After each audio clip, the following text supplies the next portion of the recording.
بسم اللہ الرحمن الرحیم نحمدہ ونصلی علی رسولہ الکریم اما بعد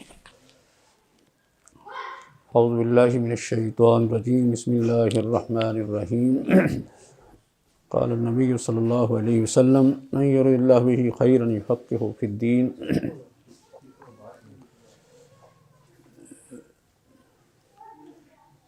قواعد فقہیہ کے بارے میں کچھ ہم نے تمہیدی ابحاث پڑھی ہیں جن میں قاعدہ فقہیہ کی لغوی اور اصطلاحی تعریف کی ہے۔ ایسے ہی ہم نے قاعدہ فقہیہ اور قاعدہ اصولیہ کے درمیان فرق بھی واضح کیا تھا۔ اس سے قبل قواعد کے فوائد بھی بیان ہو چکے ہیں کہ قواعد پڑھنے کا کیا فائدہ ہوتا ہے۔ تو ایسے ہی ہم نے قاعدہ فقہیہ اور ضابطہ یا جسے ضابط بھی کہتے ہیں ان کے درمیان ہی فرق کیا ہے۔ یعنی قاعدہ جس کا معنی لغوی بنیاد کسی عمارت کی اساس کو کہتے ہیں، اور قاعدہ مختلف ابواب کی فروعات کا جامع ہوتا ہے، اور ضابط یہ کسی ایک باب سے فروع کا جامع ہوتا ہے، یعنی ایک ہی باب سے۔ جس طرح کہ مسئلہ کفارہ ہے تو کفارہ کے سلسلے میں کفارہ وہ خواہ زہار کا ہو یا قتل خطا کا ہو یا رمضان کے مہینے میں روزہ توڑنے کا ہو، یہ مسئلہ ایک ہے، یعنی کفارے کا۔ تو کسی ایک مسئلے میں کئی فروع جمع ہو جائیں تو اسے کہتے ہیں ایک ضابطہ کہا جاتا ہے۔ ضابطہ اس میں کیا ہے کہ ہر قسم کا جو کفارہ ہے اس کا سبب یعنی معصیت ہے مثلا، اور دوسری طرف قواعد یا جن کو قواعد کلیہ کہتے ہیں، یہ مختلف ابواب کا جامع ہوتا ہے، یعنی مختلف موضوعات پر مختلف قسم کے مسائل پر ایک ہی قاعدہ فٹ کر دیا جاتا ہے۔ ایک قاعدے کے تحت کافی مسائل آ جاتے ہیں، ان کے لیے ایک ایسا اصول بنا دیا جاتا ہے جو ان پر منطبق ہوتا ہے یا اس قاعدے کا ان پر اطلاق ہوتا ہے۔ جیسا کہ یہ ذکر ہوا تھا کہ قاعدہ فقہیہ سے کیا مراد ہے۔ کچھ اہل علم کے نزدیک تو کلی ضابطہ جو اپنی تمام جزیات پر منطبق ہوتا ہے۔ جزیات پر منطبق ہونے کا کیا مطلب تھا کہ اس کے تحت آنے والی جزیات کا حکم اس قاعدے کے ذریعے معلوم کیا جائے گا۔ یعنی جزیات کے منطبق ہونے کا مطلب کہ اس قاعدے کے تحت جتنی جزیات ہیں ان کا حکم اس قاعدے کے تحت ہی معلوم کیا جائے گا۔ تو جسے قاعدہ فقہیہ یا قاعدہ کلیہ کہتے ہیں۔ اگرچہ بعض نے کہا تھا کہ یہ قاعدہ کلیہ نہیں ہے بلکہ یہ اکثریتی یا اغلبی اصول ہے، ضابطہ ہے جو اپنی اکثر اور اغلب جزیات پر منطبق ہوتا ہے، تمام پر نہیں، یعنی اس سے کچھ مسائل مستثنیٰ بھی ہو جاتے ہیں۔ بہرحال یہ ہے، میں خلاصہ کے طور پر یہ چیزیں ذکر کر رہا ہوں تاکہ پیچھے سے ایک ربط بن جائے۔ تو ہم نے اس میں یہ بھی ذکر کیا تھا کہ قاعدہ فقہیہ اور قاعدہ اصولیہ کے درمیان کیا فرق ہے۔ یہ پہلا فرق تو قاعدہ فقہیہ اور ضابطہ کے درمیان تھا، اور اس کے بعد قاعدہ اصولیہ اور قاعدہ فقہیہ کے درمیان جو ہم نے فرق کیا ہے یا جو فروق بیان کیے ہیں ان میں سے ایک فرق یہ تھا کہ اصولی قاعدہ کیا ہوتا ہے، اصولی قاعدہ جو ہے اس میں کیا کیا جاتا ہے، یعنی اصولی قواعد جو ہیں وہ عربی زبان کے الفاظ سے ماخوذ ہوتے ہیں، یعنی اس میں قرآن حدیث سے احکام کے استنباط کے لیے کچھ طرق بیان ہوتے ہیں۔ کتاب و سنت کے جو تفصیلی دلائل ہیں ان سے استنباط کے لیے طرق یا ذرائع یا کچھ ضابطے بیان کیے جاتے ہیں اصول فقہ میں، جن کی بنیاد پر مسائل کا استنباط ہوتا ہے، جنہیں استدلال استنباط کے طرق کہا جاتا ہے۔ وہ لفظی بھی ہوتے ہیں، جیسے امر وجوب کے لیے ہے، نہی تحریم کے لیے ہے، یا معنوی بھی ہوتے ہیں۔ معنوی میں یہ ہے کہ قرآن حدیث کے احکام کی علتیں معلوم کی جاتی ہیں اور پھر ان علتوں کو آگے متعدی کر کے احکام کا استنباط ہوتا ہے۔ یہ معنوی دلالتیں ہوتی ہیں، یعنی لفظی دلالت جس طرح کہ امر وجوب کے لیے ہے، نہی حرمت کے لیے آتی ہے، اور معنوی دلالتیں جس طرح کہ کسی حکم سے علت کا استنباط کیا جائے اور پھر اس کو آگے متعدی کر کے احکام کا استنباط کیا جائے۔ جبکہ جو قاعدہ فقہیہ ہے یہ متشابہ یا ایک دوسرے کے ساتھ ملتے جلتے مسائل کا مجموعہ ہوتا ہے، لیکن ان مختلف قسم کے مسائل جو ایک دوسرے سے متشابہ لگ رہے ہیں یا ملتے جلتے ہیں، ان کو کون سی چیز جمع کرتی ہے؟ کوئی ایک مشترکہ تعلق جمع کرتا ہے، وہ کوئی قیاس ہو سکتا ہے، کوئی فقہی ضابط ہو سکتا ہے، یا کوئی علت ہو سکتی ہے جس کی وجہ سے وہ مختلف قسم کے مسائل ایک قاعدہ کے تحت جمع ہو جاتے ہیں۔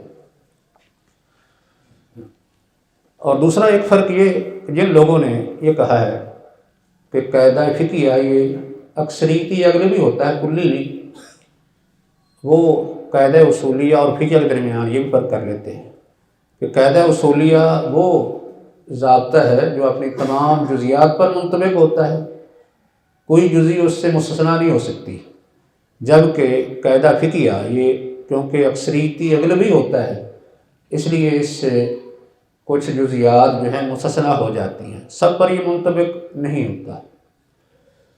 اور ایک فرق اس میں یہ بھی ہے کہ جو قاعدہ اصولیہ ہوتا ہے نا، یہ یعنی پہلے وجود میں آتا ہے اور بعد میں پھر اس کے ذریعے سے مسائل کا استنباط کیا جاتا ہے، یعنی ذہنی اعتبار سے اس کا وجود پہلے اور بعد میں پھر اس پر یعنی بہت سے مسائل کی بنیاد رکھی جاتی ہے، اس کے ذریعے سے مسائل کا استنباط کیا جاتا ہے۔ جبکہ قاعدہ فقہیہ کیا ہے؟ قاعدہ فقہیہ یہ ہے کہ وہ مسائل جو پہلے اصول کی بنیاد پر مستنبط کر لیے گئے ہیں، ان مسائل اور احکام کو یعنی جمع کرنے کے بعد اس سے جو ضابطہ یا اصول نکلتا ہے اس کو کیا کہہ دیا جاتا ہے؟ قاعدہ۔ یعنی فروعات کو دیکھ کر، ملتے جلتے مسائل کو دیکھ کر اس سے جو ضابطہ اخذ کیا جاتا ہے، ایک اکثری یا اغلبی ضابطہ، اس کو قاعدہ فقہیہ کہتے ہیں۔ یعنی یہ فرق ہیں، باقی ان کے درمیان آپس میں کچھ اشتراک بھی ہے، وہ اس طرح کہ دونوں کو ہم قواعد کہتے ہیں۔ دونوں قسم کے قواعد یہ وہ ضابطے ہیں کہ جن کے تحت جزیات آتی ہیں۔ قاعدہ اصولیہ کے تحت بھی جزیات ہیں جن پر اصولی قاعدہ منطبق ہوتا ہے، اور قاعدہ فقہیہ کے تحت بھی اس کی جزیات ہیں جن پر یہ قاعدہ منطبق اور فٹ ہو جاتا ہے۔ قاعدہ اصولیہ جو ہے وہ باقاعدہ کسی حکم کو مشتمل ہوتا ہے، حکم ثابت کرتا ہے، حکم کو مشتمل ہوتا ہے، جو حکم آگے پھر دوسرے مسائل کی طرف منتقل ہو جاتا ہے۔ فی ذاتی ہی قاعدہ اصولیہ کسی حکم کو متضمن یا اس پر مشتمل ہوتا ہے، جبکہ قاعدہ فقہیہ جو ہے اس کا موضوع مکلفین کا فعل رہتا ہے۔ مکلفین کا فعل جو ہے وہ اس کا موضوع ہوتا ہے کہ یعنی مختلف قسم کے جو مسائل ہیں ان کو جمع کر کے جو ایک دوسرے سے ملتے جلتے ہیں ان سے کوئی ضابطہ اور اصول اخذ کیا جاتا ہے۔ اور دوسرا یہ ہے کہ جو قاعدہ فقہیہ ہے یعنی قاعدہ اصولیہ تو سمجھ لیں کہ ایک میزان ہے، ایک قانون ہے، ایک ایسا یعنی اصول ہے یا دستور جس کے ذریعے مسائل کا استنباط ہوتا ہے۔ اور قاعدہ فقہیہ اس کا تعلق شریعت کے اسرار و رموز اور حکمتوں کے ساتھ ہے، اسرار و رموز اور حکمتوں کے ساتھ، جیسا کہ یہ بھی بیان کیا تھا کہ مقاصد شریعت بھی شریعت کے جو احکام ہیں ان کے مقاصد، ان کی حکمتوں اور ان کے اندر جو فلسفہ پایا جاتا ہے اس کا نام ہے۔ اور جو قواعد فقہیہ ہیں ان کے اندر بھی یہی چیز ہے، لیکن انہی مقاصد کو یا اسرار رموز جو شریعت کے احکام میں پائے جاتے ہیں ان کو سامنے رکھ کے ایک اس کے لیے اصول بنا دینا، یعنی ایک منظم ایک قاعدہ بنا دینا، یہ قواعد فقہیہ کے اندر آتا ہے۔ یعنی وہی چیزیں جو منتشر تھی، پھیلی ہوئی تھیں، ان کو بعد میں منظم کر دینا۔ منظم کس طرح کرنا کہ مختصر الفاظ کے ساتھ، مختصر اور جامع الفاظ کے ساتھ، جن کے اندر معنی کی بڑی وسعت ہوتی ہے، معنی اس کے اندر عام پایا جاتا ہے، ایسے الفاظ میں، ایسے مختصر جامع الفاظ میں یعنی بہت سی چیزوں کو، بہت سے اسرار و حکمتوں کو منظم کر دینا، ترتیب دے دینا، یہ قاعدہ فقہیہ کہلاتا ہے۔ یعنی ایسے جیسے جوامع الکلم کہا جاتا ہے نا، کہ حدیث میں آتا ہے آپ نے فرمایا انما اوتیت بجوامع القلم، مجھے جامع کلمات دیے گئے۔ تو جامع کلمات میں الفاظ مختصر ہوتے ہیں، یعنی تھوڑے ہوتے ہیں، یعنی ایک اس میں کلمہ یا بہت کم کلمات لیکن معنی بہت زیادہ ہوتے ہیں، مفہوم عام ہوتا ہے، ان کو جامع کلمات کہتے ہیں۔ تو گویا کہ قواعد فقہیہ جو ہے وہ وہی شریعت کے جو یعنی مقاصد یا اسرار و رموز یا حکمتیں تھیں ان کو مختصر الفاظ میں ترتیب دے دیا جاتا ہے، کہ جو الفاظ دیکھنے میں مختصر لگتے ہیں لیکن ان کے اندر معنی بہت زیادہ ہوتے ہیں۔ اس کے ساتھ ساتھ یہ کچھ اور بھی کچھ اصطلاحات ہیں جو اس سے ملتی جلتی ہیں۔ وہ اس طرح کے ایک قاعدہ اصولیہ ہے، ایک قاعدہ فقہیہ بن گیا، اسی طرح ایک نظریہ فقہیہ ہے، ایک نظریہ فقہیہ، ایک لفظ ایک کلیہ ہے، صرف کلیہ لفظ، کلیہ کا لفظ عام طور پر اصول کتابوں میں یہ لفظ استعمال ہوتا ہے، یا فقہ کی کتابوں کے اندر بھی یہ کلیہ ہے، لفظ کلیہ یا قاعدہ۔ تو ان دونوں میں کیا فرق ہوگا، اور اسی طرح جو نظریہ فقہیہ ہے اس میں کیا فرق ہے؟ کلیہ کا لفظ جو ہے یہ عام ہے، کل کا لفظ استعمال ہوتا ہے۔ کل کا لفظ جو ہے وہ کچھ نصوص میں بھی ذکر آیا ہے، نصوص کے اندر کل کا لفظ استعمال ہوا ہے، اسی سے ہی اہل علم نے یہ لفظ کلیہ نکال لیا ہے۔ مثال کے طور پر حدیث ہے، آپ نے فرمایا کلکم رائن و کلکم مسئول عن رعیتہ، یا یہ حدیث ہے کل شرط لیس فی کتاب اللہ فہو باطل ولو کان مئۃ شرط۔ اسی طرح یہ حدیث بھی ہے کل مسکر حرام، کل مسکر خمر و کل مسکر حرام۔ یہاں کل کا لفظ استعمال ہوا ہے جس سے یہ کلیہ کا لفظ نکال لیا گیا ہے۔ اسی لیے جہاں کلیہ کا لفظ آتا ہے تو یہ کیا کلیہ یعنی قاعدہ کے معنی میں ہے یا ضابطہ کے معنی میں ہے؟ کیونکہ دو چیزیں ہم نے پہلے ذکر کی ہیں، ایک قاعدہ فقہیہ اور ایک ضابطہ ضابط۔ تو یہ کلیہ کا لفظ ہے، یہ ان دونوں میں سے کس کے لیے استعمال ہوتا ہے؟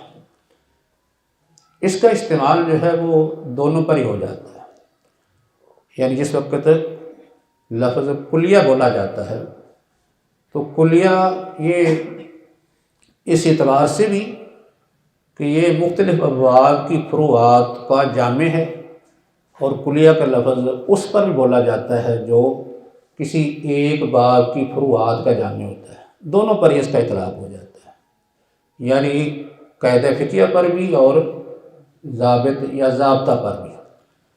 یعنی ایک قاعدہ کلیہ ہے اور ایک قاعدہ یعنی ضابط ہے، یا اس کو کہتے ہیں یہ قاعدہ صغریٰ ہے، چھوٹا قاعدہ، کیونکہ قاعدہ کلیہ ایک بڑا قاعدہ ہے اور اس کے تحت بے شمار قواعد آ جاتے ہیں، کیونکہ تقریباً یہ جتنے قواعد ہیں جیسا کہ ہم نے شروع میں ذکر کیا تھا، ان میں کچھ قاعدے ایسے بھی ہیں کہ تمام اہل علم کے ہاں یہ اتفاقی ہیں، لیکن ان کی جزیات میں آگے اختلاف ہے۔ یعنی وہ جو جزیات ہیں ان میں سے کسی نے اس کو قاعدہ سمجھا ہے، کسی نے اس کو قاعدہ شمار نہیں کیا، ان میں اختلاف ہے، لیکن عام طور پر جو بنیادی قواعد بڑے بڑے ہیں وہ تقریباً تمام جو اہل سنت والجماعت کے مسالک یا مکاتب فقہ پائے جاتے ہیں ان میں یہ اتفاقی ہے، قواعد کلیہ الکبریٰ ہے، جس طرح کہ الامور بمقاصدہا، اس طرح یہ قاعدہ لا ضرر ولا ضرار، المشقۃ تجلب التیسیر، یعنی اس طرح کے یہ قواعد یہ بڑے قواعد کہلاتے ہیں۔ تو یہ تقریباً اتفاقی ہیں، باقی ان قواعد کے تحت آنے والے چھوٹے جو قواعد ہیں ان میں آگے اختلاف بھی ہے۔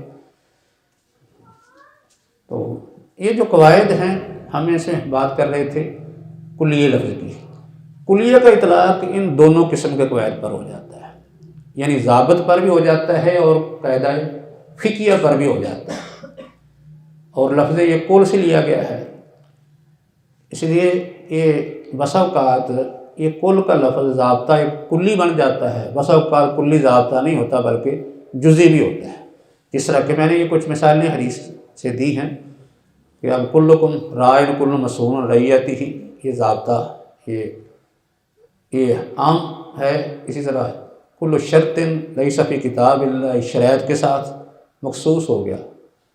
اس طرح کل مسکر حرام، یہ بھی ایک ضابطہ یعنی ایسی چیزوں کے متعلق ہے جن میں نشہ پایا جاتا ہے، نشیات کے متعلق یہ قاعدہ۔ تو اس طرح کل کا لفظ قواعد فقہیہ پر اور جو ضوابط ہیں ان پر بھی اس کا اطلاق ہو جاتا ہے۔ تو باقی رہ گیا نظریہ، یعنی قاعدہ فقہیہ اور نظریہ، ان کے درمیان کیا فرق ہے؟ قاعدہ فقہیہ کی تعریف تو ہم نے کر لی ہے کہ اس سے مراد کیا ہے، یعنی ایسا ضابطہ، ایسا اصول یا ایسا کوئی کلیہ فارمولہ جو اپنی تمام جزیات یا اکثر جزیات پر فٹ آتا ہے۔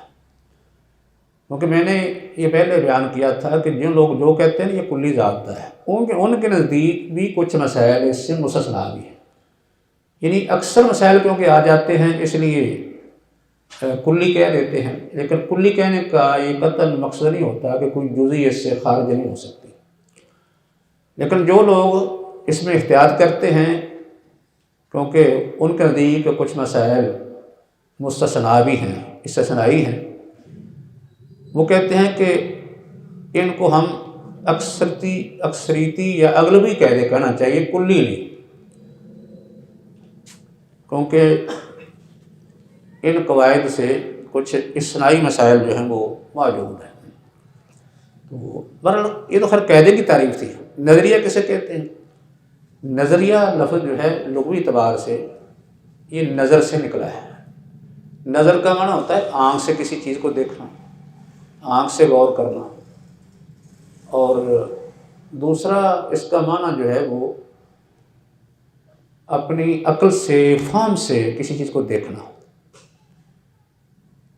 نظر کا معنی دوسرا کیا ہوتا ہے؟ غور و فکر کرنا، اپنے شعور اور عقل سے کسی چیز کو دیکھنا۔ تو اس لحاظ سے نظریہ جو ہے وہ پھر کس چیز کا نام ہوگا؟ یعنی اپنی عقل اور شعور سے کسی چیز پر یعنی جس کا جائزہ لینا، غور و فکر کرنا، یہ یعنی لغوی اعتبار سے نظریہ کہلاتا ہے کہ کوئی آدمی کسی چیز کے بارے میں غور و فکر کرتا ہے۔ اصطلاح میں کہتے ہیں کہ یہ مختلف آراء کا مجموعہ ہے جس کے ذریعے کچھ علمی اور فنی امور میں رہنمائی لی جاتی ہے، یا علمی اور فنی امور کی وضاحت اور تفسیر کی جاتی ہے۔ ان کچھ آراء کا مجموعہ، اور بعض اس طرح بھی تعریف کی ہے کہ یہ یعنی کچھ ایسی آراء کا مجموعہ ہے کہ جن کی بنیاد عقل ہوتی ہے، عقل کی بنیاد پر اختیار کی ہوئی یا وجود میں آنے والی آراء کا نام ہے، جن میں کوئی شخص جو ہے وہ کسی چیز کے مقدمات کی بنیاد پر اس کے نتائج مرتب کرتا ہے، یعنی کسی چیز کے مقدمات سے اس کے نتائج تک پہنچتا ہے۔ یہ تو خیر اصطلاحی عام تعریف ہے، کیونکہ ہم بات کر رہے ہیں فقہ کی۔ جب بات ہم نظریہ فقہ کرتے ہیں تو اس سے مراد یعنی ایسا کوئی موضوع ہے جو فقہی مسائل پر مشتمل ہوتا ہے۔ اس سے مراد فقہی مسائل کہہ لیں یا ایسا موضوع جو جو مختلف یعنی فقہی مسائل پر مشتمل ہوتا ہے، اور باقاعدہ اس کے ارکان، شرائط اور احکام ہوتے ہیں۔ یعنی فقہی نظریہ کیا ہے؟ یعنی ایسا کوئی موضوع جو فقہی مسائل پر مشتمل ہوتا ہے، اور اس میں باقاعدہ اس کے ارکان، شرائط اور احکام ہوتے ہیں، اور ان تمام چیزوں کو موضوع جمع کر دیتا ہے، یعنی ان کے درمیان ایک فقہی ربط ہوتا ہے۔ ان چیزوں کے درمیان ایک فقہی باقاعدہ ربط ہوتا ہے جس سے یہ ساری چیزیں آپس میں مل جاتی ہیں، جڑ جاتی ہیں۔ جس طرح کہ اس کی مثال ہے نظریہ ملک، یعنی باقاعدہ ایک ملکیت کا نظریہ ہے۔ ملکیت یعنی انسان کی اپنی کوئی ملکیت ہو سکتی ہے یا کہ نہیں، کسی چیز کی۔ کوئی شخص خود اپنی ملکیت میں کوئی چیز رکھ سکتا ہے یا اس کا مالک ہو سکتا ہے یا کہ نہیں، کیونکہ اس میں جو غیر اسلامی نظریات ہیں ان میں افراط و تفریط ہے۔ کچھ تو انسان کو ملکیت کا حق دے دیتے ہیں ایسی چیزوں پر جن پر اس کا حق بنتا نہیں، اور کچھ نظریات ایسے ہیں جو اس کی اصل ملکیت سے بھی اس کو محروم کر دیتے ہیں۔ اسلام کے اندر یعنی ملکیت کا تصور موجود ہے، لیکن اس کے لیے باقاعدہ کچھ شرائط ہیں، اس کے لیے کچھ حدود و قیود ہیں، ان کو ملحوظ رکھ کے اگر کوئی شخص کسی چیز کا مالک بنتا ہے تو اس کے لیے جائز ہے۔ اس طرح یہ ایک نظریہ ہے باقاعدہ ملکیت کا ہے۔ بعض اہل علم نے نظریہ ملکیت پر کتابیں بھی لکھی، مولانا مودودی کی کتاب بھی ہے نظریہ ملکیت، کتاب موجود ہے۔ مطلب یہ اس طرح یہ ایک فقہی نظریہ ہے، کسی فقہی موضوع پر کوئی شخص اختیار کرتا ہے اور اس کے لیے پھر باقاعدہ اس کی ایک ترتیب ہے، کچھ ارکان، شرائط، احکام، اس پر بات ہوتی ہے۔ جیسے ایک نظریہ اس بات ہے، مثلا نظریہ اس بات، یا اس بات کا مطلب یہ ہے کہ کوئی آدمی کسی پر کوئی جرم ثابت کرنا چاہتا ہے وہ کیسے کرے گا۔ اس کے لیے مثلا یہ ہے کہ شہادت کیا ہوتی ہے، اس کے لیے وہ یعنی کیا طریقہ کار ہونا چاہیے، شہادت کا طریقہ کار کیا ہوگا، جو شاہد ہے اس کے لیے کیا شرائط ہیں، قاضی کے لیے کیا شرائط ہیں جو شہادت کو ثابت کرنے والا ہے۔ انہی چیزوں پر بحث ہوتی ہے۔ اس میں اقرار کا ذکر ہے، شہادت کا بیان ہے، شہادت کی کیفیت کا ذکر ہے، شاہد کی صفات کا ذکر ہوتا ہے، اس طرح اس کے انکار کی صورت میں کیا ہوگا، اور اس طرح اس میں قسم وغیرہ کا بیان، اور اس کے علاوہ اس میں قسامہ کا ذکر، مثلا تو قاضی نے فیصلہ کرنا ہے کسی چیز کے اس بات کے بعد اس میں کسی وقت قسامہ کی صورت ایک بن جاتی ہے، ایک فقہ کی اصطلاح ہے۔ یعنی یہ مختلف چیزیں ہوتی ہیں جو اس نظریے کے اندر زیر بحث آتی ہیں۔ یہ نظریہ اس بات، اس طرح یعنی اور بھی نظریات، کہ نظریہ بطلان، نظریہ نسخ، اس طرح کی چیزیں، یہ باقاعدہ ایک مستقل فقہی موضوع ہے، یعنی جس کا تعلق کسی فقہی مسئلہ سے ہوتا ہے، جس میں اس کے باقاعدہ ارکان، شرائط اور احکام پر بحث ہوتی ہے، اور ان تمام چیزوں کا آپس میں ایک گہرا ربط ہوتا ہے، ایک فقہی ربط ہوتا ہے، یعنی ایک موضوع کی وحدت اور ایک فقہی ربط ان سب چیزوں کو جمع کر دیتا ہے۔ تو یہ یعنی نظریہ جس کو یعنی نظریہ فقہیہ کہتے ہیں یا فقہی نظریہ کہتے ہیں۔ قاعدہ فقہیہ کا فرق، قواعد فقہیہ کا تعلق کیونکہ اصل آپس میں ملتے جلتے مسائل سے ہے، یعنی وہ مسائل جو آپس میں ایک دوسرے کے ساتھ مشابہت رکھتے ہیں، ملتے جلتے ہیں، تو ان سب کو سامنے رکھ کے ایک قاعدہ اخذ کیا جاتا ہے جس کو قاعدہ فقہیہ کہتے ہیں۔ اس لیے قواعد کی بات زیادہ تر اہل علم نے ان کتب میں کی ہے جن کتب کو باقاعدہ اشباہ والنظائر کے نام سے ذکر کیا جاتا ہے۔ اشباہ والنظائر، ایسے ہی جو ہے وہ کتاب الفروق، ایک اشباہ نظائر اور ایک فروق۔ اشباہ نظائر پر کتابیں جو ہے مستقل موجود ہیں، جس طرح کہ ابن نجیم کی کتاب الاشباہ والنظائر، اس طرح امام سیوطی کی کتاب اسی نام سے کتاب الاشباہ والنظائر، اور بھی کتابیں ہیں علم میں لکھی ہیں۔ یہ کام جو ہے وہ دوسری صدی سے ہی شروع ہو گیا تھا، تو ان باقاعدہ تصنیف و تعلیف کا، اور خاص کر اس کی بنیاد جو حضرت عمر رضی اللہ تعالیٰ عنہ کا قول ہے، ان کا ہدایت نامہ جو ابو موسیٰ اشعری رضی اللہ تعالیٰ عنہ کے نام لکھا تھا، اس میں کیا تھا، اس میں یہ ذکر تھا نا کہ انہوں نے بیان کیا کہ الفہم فیما یختلج فی صدر کا، یعنی ذرا یعنی مطلب کہ فہم کو استعمال کرنا خاص کر ان چیزوں میں جو تیرے سینے کے اندر کچھ یا کھٹکا یا خلل پیدا کرے، تو اس میں جو ہے مطلب کتاب و سنت سے اس میں کوئی واضح رہنمائی نہ مل سکے، تو پھر اس کے بعد کیا کرنا ہے، ان کا ثم اعرف الاشباہ والنظائر، اعرف الاشباہ والنظائر ثم قس الامور علی ذلک، کہ اشباہ اور نظائر ان کو دیکھ پھر باقی معاملات کو ان پر قیاس کر، اس کے بعد پھر فَعْمِدْ إِلَى حَبِّهَا إِلَى اللَّهِ،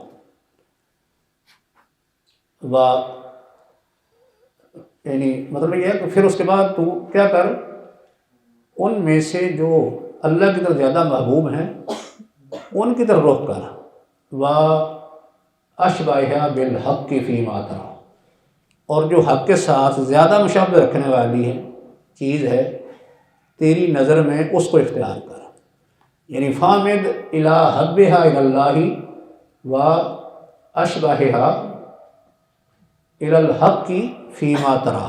یہ حضرت عمر رضی اللہ تعالیٰ عنہ کا ایک یعنی یہ نامہ جو انہوں نے موسیٰ شریف رضی اللہ تعالیٰ عنہ کے نام لکھا تھا، اس میں عبارت ہے۔ اس میں دو لفظ اکٹھے آ گئے، اشباہ و نظائر۔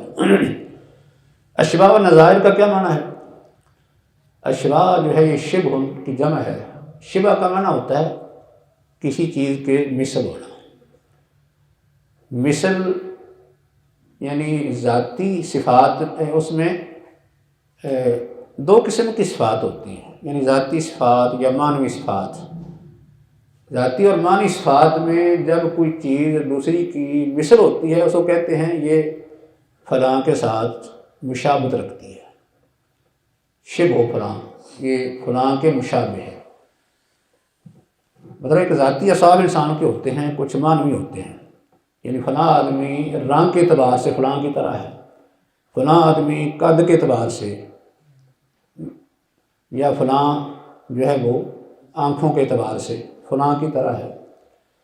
تو یہ یعنی اس کی ذاتی کچھ صفات ہیں جن میں دوسروں سے مشابہت ہوتی ہے۔ ایسے معنوی صفات بھی ہوتی ہیں کہ فلاں آدمی جو ہے وہ بہادری میں فلاں کی طرح ہے، بہادری میں فلاں کی طرح ہے، علم کے اعتبار سے فلاں جو ہے وہ ابن حجر کی طرح ہے، یعنی اس طرح تشبیہ دے دی جاتی ہے۔ مطلب کہ اشباہ شبہ کی جمع ہے جس کا معنی کسی کے ساتھ یعنی مشابہ ہونا، اس کا مثل ہونا ذاتی یا معنوی صفات میں۔ ایسے جو ہے وہ نظیر کا لفظ بھی ہے، اشباہ والنظائر، نظائر نظیر، نظیر کا معنی بھی یعنی کسی کا مساوی ہونا، کسی کا مثل اور مساوی ہونے کو نظیر کہتے ہیں۔ یعنی کوئی کسی کا نظیر ہے یا کوئی چیز فلاں کی نظیر ہے، اس کی مثل اور اس کے مساوی ہے، یعنی اس طرح مساوی ہے کہ جب آپ اس کو دیکھیں تو وہی نظر آ رہے ہیں، یعنی جس چیز کے ساتھ آپ تشبیہ دے رہے ہیں اس جیسی نظر آئے۔ اسی سے یہ لفظ ہے نظیر، نظر سے لفظ ہے کہ جب آدمی کسی چیز کو دیکھتا ہے تو وہ چیز اسے اس چیز کی طرح نظر آتی ہے جس کے ساتھ وہ تشبیہ دے رہا ہوتا ہے۔ اصطلاحی طور پر اس سے مراد کیا ہے؟ اصطلاحی طور پر اس سے مراد اشباہ و نظائر سے یہ ہے کہ کچھ ایسی چیزیں یا ایسے مسائل جو آپس میں ایک دوسرے کے ساتھ ملتے جلتے ہوتے ہیں، مشابہت رکھتے ہیں، ایک دوسرے کے مثل ہوتے ہیں، ایک دوسرے کے مساوی ہوتے ہیں۔ اگر ایک دوسرے کے مثل مساوی ہے اس کا مطلب یہ ہے کہ جو کسی کے مساوی ہے اس پر وہی حکم لگا دیا جائے جو اس کے مساوی یا مثل کا ہے۔ یعنی ایک چیز جو ہے نا وہ دوسرے کے ہم مثل ہے تو یا اس کے مساوی ہے، اس جیسی ہے، تو اس پر وہ حکم لگا دیا جائے جو اس کے ہم مثل یا مساوی پر لگا ہے۔ یہ کس سے ثابت ہو رہا ہے؟ حضرت عمر رضی اللہ تعالیٰ عنہ کے اس قول سے کہ اعرف الاشباہ والنظائر ثم قس الامور علی ذلک، اشباہ نظائر کو دیکھیں پھر اس پر قیاس کریں۔ یعنی آپ کو ایک مسئلہ جو ہے وہ واضح معلوم ہے یا اس کا حکم بالکل واضح ہے، معلوم ہو چکا ہے، تو ایک اس کی مثل مسئلہ پیش آ گیا یا کوئی واقعہ حادثہ پیش آ گیا تو اس کو آپ اس پر قیاس کریں جس کا حکم موجود ہے اور ان دونوں میں مشابہت بھی پائی جاتی ہے۔ مشابہت کی بنیاد جو ہے اس کے ساتھ مشابہت ہو سکتا ہے کہ کم ہو، کچھ دوسرے سے زیادہ ہو، یا دونوں کے ساتھ کسی کو برابر بھی نظر آتی ہے۔ یعنی ظاہری طور پر ہوتا ہے کہ اس کی مشابہت اس کے ساتھ بھی ہے، اس کے ساتھ بھی ہے، جس پر آپ قیاس کرنا چاہتے ہیں وہ دو اصل ہیں۔ اس وقت آپ نے کیا کرنا ہے، ان میں سے اس کو دیکھنا ہے کہ جس سے زیادہ مشابہت ہے، زیادہ جس سے مشابہت ہے اس کے ساتھ اس کا الحاق کر دینا ہے۔ یعنی اشباہ و نظائر میں یہ ہوتا ہے۔ تو اس بنیاد پر یعنی باقاعدہ قیاس ہوتا ہے، کسی پیش آنے والے مسئلہ پر یا واقعہ پر شرعی حکم لگایا جاتا ہے مشابہت دیکھ کر۔ جیسا کہ اس کی مثال ایک یہ دی جاتی ہے کہ اگر کسی آدمی کا مثلا کوئی غلام ہے، غلام قتل ہو جاتا ہے، اب قاتل نے اس کی دیت دینی ہے یا اس کی قیمت دینی ہے؟ قاتل کے ذمہ کیا ہوگا، دیت دے گا یا کہ قیمت دے گا؟ اس لیے کیونکہ غلام کی مشابہت دو اصلوں کے ساتھ ہے۔ ایک اس کی مشابہت کس سے ہے، مثلا ایک جانور سے مشابہت، مثلا کسی کا اونٹ ہے، گھوڑا ہے، اگر کوئی شخص کسی کا اونٹ یا گھوڑا قتل کر دیتا ہے، مار دیتا ہے، تو اس کے ذمہ کیا ہوگا کہ وہ اس کو گھوڑا اونٹ دے یا اسے قیمت ادا کرے۔ اور ایک غلام کی مشابہت جو ہے وہ ایک آزاد انسان سے بھی ہے، انسان ہے نا وہ، آزاد انسان سے بھی اس کی مشابہت ہے۔ اگر آزاد انسان سے مشابہت اس کی ہم معتبر سمجھیں تو پھر اس کے ذمہ کیا ہوا قاتل کے، پھر دیت دے گا۔ اب یہ دیت دے گا اس بنیاد پر کہ غلام کی مشابہت ایک مکلف آزاد آدمی سے ہے، یا کہ وہ اس کی قیمت ادا کرے گا اس لیے کیونکہ اس کی مشابہت جو ہے وہ ایک جانور سے ہے۔ تو اس کے ذمہ ہم کیا ڈالیں، دیت ڈالیں گے یا اس کی قیمت ڈالیں گے؟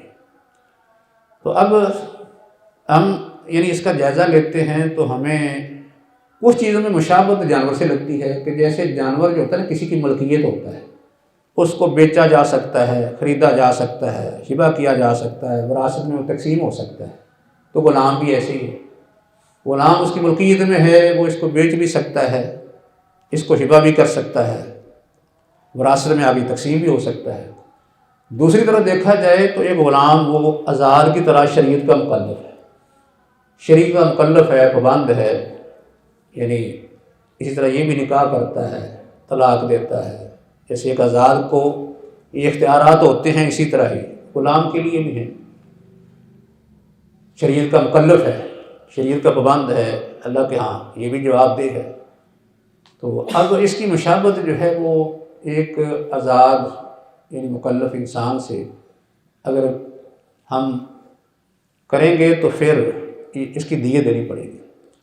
یعنی اس طرح جو ہے یہ اشباہ و نظائر جو ہیں علماء نے ان پر باقاعدہ کتابیں لکھی ہیں تاکہ ہمیں معلوم ہو جائے کہ شریعت کے اندر ملتے جلتے مسائل کیا ہیں جن کی ایک ساتھ مشابہت ہے۔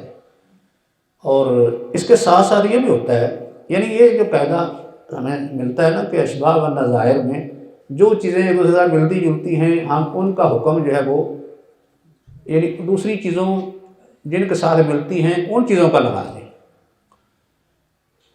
یعنی مشابہت یا ان کے ساتھ ملنے کی بنیاد پر اشباہ و نظائر کے اندر۔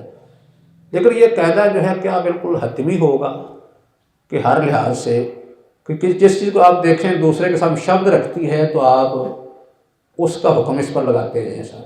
ایسا نہیں ہے۔ کئی دفعہ ایک چیز دوسرے سے ملتی جلتی ہوتی ہے لیکن حکم اس کا ایک طرح کا نہیں ہوتا، حکم مختلف ہوتا ہے۔ اسی لیے علماء کو یہ ضرورت محسوس ہوئی کہ ہم اس کے ساتھ ساتھ فروغ پر بھی کچھ کام کریں تاکہ پتہ چلے کہ جو چیزیں آپس میں ظاہری طور پر ملتی جلتی نظر آتی ہیں وہ ہر وقت حکم میں ایک طرح کی نہیں ہوتی، کبھی دیکھنے میں تو وہ ایک طرح کی نظر آتی ہیں لیکن حکم ان کا مختلف ہوتا ہے۔ تو یہاں جو ہے فروغ کی ضرورت پڑ گئی کہ جو چیزیں آپس میں ملتی جلتی نظر آتی ہیں ان کا فرق بھی بیان کیا گیا ہے کہ ان کے درمیان فرق بھی ہے۔ جیسا کہ یہ جو ہے وہ مشابہتی کی بنیاد پر ایسا ہوا نا کہ لونڈی اگر بدکاری کرے تو اس کی سزا قرآن نے کیا بیان کی ہے؟ آزاد آدمی سے آدھی، تو وہ آدھی سزا 50 کوڑے ہیں۔ یہاں غلام کا ذکر نہیں آیا، تو غلام کی سزا بھی وہی ہے جو لونڈی کی ہے، اس پر قیاس کیا گیا ہے۔ مطلب ہے دونوں چیز، مثلا دونوں میں جو فرق ہے اس کو نظر انداز کر دیا کہ فرق کیا ہے دونوں کے درمیان، مرد عورت کا فرق ہے، اس کے علاوہ کوئی فرق نہیں، وہ بھی غلام ہے وہ بھی غلام ہے۔ اس لیے لونڈی والا حکم جو ہے وہ غلام پر بھی لگ جائے گا۔ یہ سو کہتے ہیں کہ یہ قیاس کیا ہے؟ یہ ما عدم الفارق، یعنی جو فارق ہے نا اس کو نظر انداز کر دیا گیا، غیر مؤثر قرار دے کے دونوں کو حکم ایک کر دیا گیا۔ لیکن ہر جگہ ایسا نہیں ہوتا، بعض دفعہ ایک چیز دوسرے کے ساتھ مشابہت تو رکھتی ہے لیکن کچھ فرق بھی ہوتا ہے، حکم مختلف ہو جاتا ہے۔ جیسا کہ مثال کے طور پر آپ کے سامنے پانی ہے، پانی یہ مطلق پانی جس میں کوئی چیز نہیں ملی ہوئی، اس کو مطلق پانی کہتے ہیں۔ یہ طاہر بھی ہوگا مطہر بھی ہے، طاہر اور مطہر ہے۔ اگر اس پانی میں مٹی مل جائے، مثلا پانی میں مٹی مل جاتی ہے، مٹی ملنے کے بعد اس کا رنگ تبدیل ہو جاتا ہے پانی کا، اس کے بعد اس پانی کا حکم کیا رہے گا؟ طاہر و مطہر بھی ہے۔ کس لیے؟ کیونکہ اس میں جو مٹی ملی ہے مٹی خود بھی مطہر ہے، اس لیے مٹی ملنے کے بعد کا رنگ تبدیل ہو گیا ہے لیکن اس کے باوجود وہ طاہر اور مطہر ہے۔ لیکن اگر اس طرح مطلق پانی کے اندر آپ کچھ شربت ملا لیتے ہیں، شربت ملانے سے اس کا رنگ تبدیل ہو گیا، تو اب اس کے بعد اس پانی کا حکم کیا ہوگا؟ یعنی طاہر تو ہے مطہر نہیں۔ کہ اب کیا اس سے کیا چیز ہمیں اخذ ہوتی ہے؟ اس سے نتیجہ یہ نکلتا ہے کہ اب اس میں فرق ہو گیا نا، ایک پانی کے اندر مٹی ملی تو وہ طاہر مطہر ہے، جب اسی پانی کے اندر رنگ مل گیا یا شربت مل گیا تو پھر طاہر ہے مطہر نہیں، حکم بدل گیا اس کا۔ تو یہ فرق ہو گیا نا۔ تو اس طرح جو ہے وہ فروق کو جاننا ضروری ہے، یہ نہیں کہ ہر جگہ دو چیزوں کو ہم ملتا جلتا دیکھیں تو دونوں کو حکم میں برابر کرتے ہیں، بلکہ کسی وقت یہ ہوتا ہے کہ دونوں میں فرق ہوتا ہے، اس فرق کو پہچاننا اور اس فرق کی بنیاد پر دونوں کا حکم الگ الگ لگانا یہ پھر ضروری ہو جاتا ہے۔ مثال کے طور پر اب کوئی آدمی یہ کہے کہ مثال کے طور پر آپ ایک حدیث آپ سنتے ہیں نا، جس کو روایت کہتے ہیں، حدیث کی روایت ایک شہادت ہے۔ اب روایت اور شہادت کیا کیا حکم ایک ہی ہوگا؟ روایت اور شہادت کوئی آدمی کہہ سکتا ہے نا کہ شہادت میں بھی آدمی یہ گواہی دے رہا ہے، خبر دے رہا ہے، شہادت میں ایک شخص واقعہ کی خبر دے رہا ہے، اور روایت کے اندر کیا ہوتا ہے؟ وہ بھی خبر دے رہا ہے۔ تو کیا دونوں قسموں کی یہ خبریں برابر ہیں؟ دونوں کا حکم ایک ہی ہوگا؟ جیسے گواہی کے لیے کم از کم 2 آدمی چاہیے نا، تو حدیث کے لیے بھی 2 آدمی کم از کم ہونے چاہیے، ورنہ حدیث قبول نہیں ہوگی۔ حالانکہ دونوں کا فرق ہے۔ فرق کیا ہے؟ کہ حدیث جو ہوتی ہے نا اس میں جو راوی روایت کرتا ہے وہ نبی صلی اللہ علیہ وسلم سے بیان کرتا ہے، یعنی وہ نبی صلی اللہ علیہ وسلم سے بیان کر رہا ہوتا ہے، نبی صلی اللہ علیہ وسلم سے وہ خبر دے رہا ہوتا ہے، کہ جبکہ جو گواہ ہے وہ کیا کرتا ہے؟ گواہ جو ہے وہ کسی واقعہ کی قاضی کے سامنے خبر دے رہا ہوتا ہے، کسی واقعہ کی قاضی کے سامنے خبر دیتا ہے نا۔ دونوں خبریں ایک طرح کی نہیں ہیں۔ ایک شخص نبی صلی اللہ علیہ وسلم سے حدیث کی خبر دے رہا ہے، دوسرا جو ہے وہ کسی واقعہ کی قاضی کے سامنے خبر دے رہا ہے۔ تو اب اس میں یعنی دونوں قسم کی خبریں جو ہیں وہ مختلف ہیں، دونوں کا حکم مختلف ہے۔ ایک نبی صلی اللہ علیہ وسلم خبر دینے والا ہے اور ایک کسی واقعہ کی خبر قاضی کے سامنے دینے والا ہے۔ تو اس لیے اس میں یعنی 2 آدمی رکھے گئے احتیاط کی وجہ سے، یعنی گواہی میں، کیونکہ یہ خبر نبی صلی اللہ علیہ وسلم کی طرف سے نہیں ہوتی، شہادت میں کوتاہی ہو سکتی ہے، اس میں احتیاط زیادہ رکھی گئی ہے۔ اگرچہ حدیث جو ہے اس کے اندر بھی احتیاط تو ہے، لیکن اس میں بنیاد اصل بنایا گیا ہے ایک آدمی کی شخصیت کو، کہ اس کے اندر عدالت اور حفظ، اس کی بنیاد پر عمومی طور پر یعنی دین کی طرف کوئی بات منسوب کرنا یہ کام ہوتا ہے، لیکن ویسے واقعات کی خبر جو ہے یہ عام طور پر چلتی رہتی ہے، اس کے اندر کمزوری پائی جاتی ہے، اس میں غلط بیانی زیادہ ہوتی ہے۔ ویسے بھی یہ ہوتا ہے کہ کیونکہ شہادت کے نتیجے میں ایک فیصلہ ہونا ہوتا ہے، اور اس فیصلے کے نتیجے میں ہو سکتا ہے کوئی آدمی قصاص میں قتل بھی ہو جائے، اس لیے اس نے زیادہ ان چیزوں کی وجہ سے بھی احتیاط رکھی گئی۔ یعنی مطلب یہ ہے کہ کچھ چیزیں ایسی ہیں کہ ظاہری طور پر وہ ایک طرح کی لگتی ہیں، لیکن ان کے اندر فرق ہوتا ہے، اس لیے ان فروق کو جاننا یہ بھی ضروری ہے تاکہ ایسا نہ ہو کہ صرف مشابہت کی بنیاد پر ہی سب کا حکم ایک ہی کر دیا جائے۔ جیسا کہ اب ایک شخص جو ہے وہ فتویٰ دیتا ہے، ایک قاضی فیصلہ دیتا ہے، فتویٰ دینے والا بھی ایک شرعی حکم بتا رہا ہوتا ہے، اور فیصلہ دینے والا قاضی بھی ایک شرعی حکم ظاہری طور پر وہ بتا رہا ہوتا ہے کہ میں نے یہ یعنی شرعی حکم کے مطابق یہ بات کر دی ہے، فیصلہ دے دیا ہے، اس کی جزا سزا ہے۔ لیکن اگر کوئی شخص کسی کو فتویٰ دیتا ہے تو جس کو فتویٰ دیتا ہے، فتویٰ لینے والا مستفتی، وہ اس کا پابند نہیں ہوتا، وہ پابند نہیں ہوتا، چاہے فتویٰ قبول کرے چاہے نہ کرے، لیکن قاضی نے جس آدمی کے خلاف فیصلہ دے دیا وہ اس کا پابند ہو جاتا ہے، اس فیصلے کو ماننا اس کے لیے ضروری ہو جاتا ہے، اس کے مطابق وہ عمل کرے گا۔ اب ظاہری طور پر دونوں چیزیں مشابہ بھی رکھتی ہیں، لیکن دونوں میں فرق بھی ہے۔ کوئی شخص کسی مفتی کے فتوے کا پابند تو نہیں ہوتا، لیکن قاضی کے فیصلے کا وہ پابند ہوتا ہے۔ اس لیے اہل علم نے جو ہے نا یہ اشباہ والنظائر کا علم بھی اور اس کے ساتھ ساتھ فروق کا علم بھی، اس کو بھی اس کے ساتھ برابر ذکر کیا ہے۔ بلکہ یہ جو قواعد ہم پڑھ رہے ہیں یہ قواعد کی بات زیادہ تر انہی کتابوں میں ہے، اشباہ والنظائر اور فروق میں، کیونکہ اس کی بنیاد یہی ہے، خاص کر قواعد جن کے بارے میں ہم گفتگو کر رہے ہیں کہ یہ ایک دوسرے کے ساتھ ملتے جلتے مشابہت رکھنے والے مسائل کا یہ مجموعہ ہوتا ہے، جن مسائل کو سامنے رکھ کے ایک کوئی قاعدہ کلیہ جامع اور مختصر الفاظ میں بنا لیا جاتا ہے، جس کے اندر معنی بہت زیادہ ہوتے ہیں۔ اس وجہ سے یہ قاعدہ اپنی تمام جزیات پر آگے منطبق ہوتا ہے، لیکن اس میں ساتھ یہ بھی ہے کہ کیونکہ اس کی بنیاد آپس میں ملتے جلتے مسائل کی ہے، مشابہت رکھنے والے کی، لیکن اس کو اتنا عام نہ کیا جائے کہ ہر قسم کے مسئلے میں اصول یہ بنا دیا جائے کہ جہاں مشابہت آ گئی وہاں حکم میں سب ایک ہو گئے۔ حالانکہ کچھ مسائل ایسے بھی ہوتے ہیں کہ وہ دیکھنے میں دوسرے مشابہت رکھتے ہیں، لیکن حقیقت ان کے درمیان فرق بھی ہوتا ہے۔ اس لیے دونوں چیزوں کو جاننا ضروری ہے، مسائل کی آپس میں مشابہت کو جاننا ضروری ہے، اور ان کے درمیان جو فروق ہیں ان کا جاننا بھی ضروری ہے۔ وما علینا الا البلاغ۔ زندگی شعور سے، الحکمہ انٹرنیشنل۔